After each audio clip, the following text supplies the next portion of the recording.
Hey everyone, recording this video for my team from Illinois.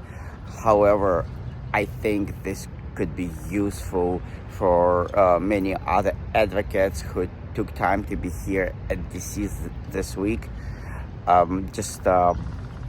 My reflection on one of the meetings we had yesterday.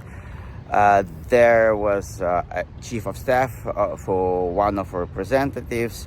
We went through our talk points, talked about abducted children, the strong need for lasting peace, specifically sanctions on Russia, military support, continuing weapons deliveries, everything else related to why we're here in Washington, D.C. This week, right? So definitely frozen Russian assets, which again, are very much needed to help Ukraine stand against aggressor.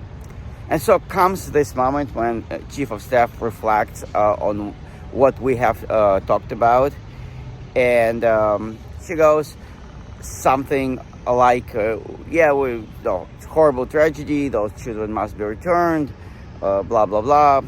Fast forward, we cannot really commit to supporting military action on weapons advocacy. We also not sure about sanctions, blah, blah, blah. That sort of feedback.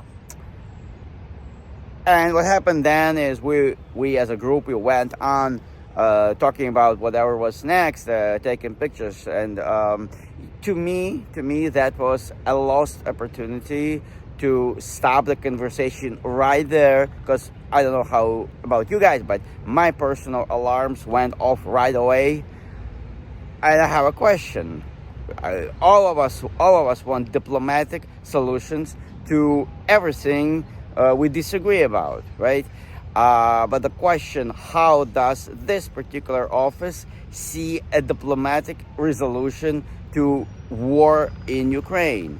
A war where a thug, a killer, raper,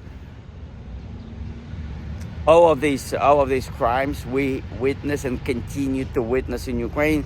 How do we stop this aggressive nation with diplomatic approach? What do we tell them, right?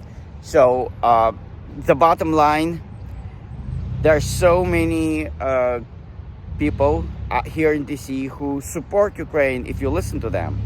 But the reality is, nice words, they're not sufficient. They don't do it. 3 years into this war. This Monday, Kryvyi Rih buried 9 children, right? And adults and Ukraine defenders continue to die every day.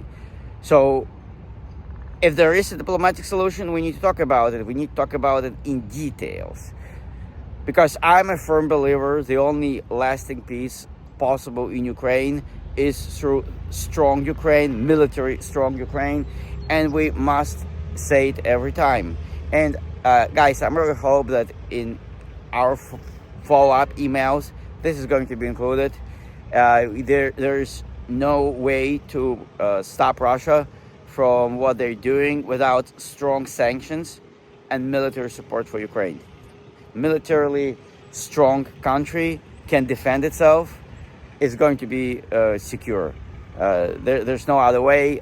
Everything else is a fantasy.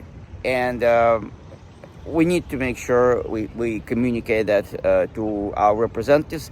Otherwise, we're going to be here again in 3 years from now, again and again, talking about how much we love and support Ukraine. And this is not what we want. We need this war to end, and we need to end now. And I hope this is useful for other folks here at the summit. Perhaps you had similar conversations with your representatives. Please go back through your notes, through your memories. We need practical solutions to this war, not just kind words of support. Thanks.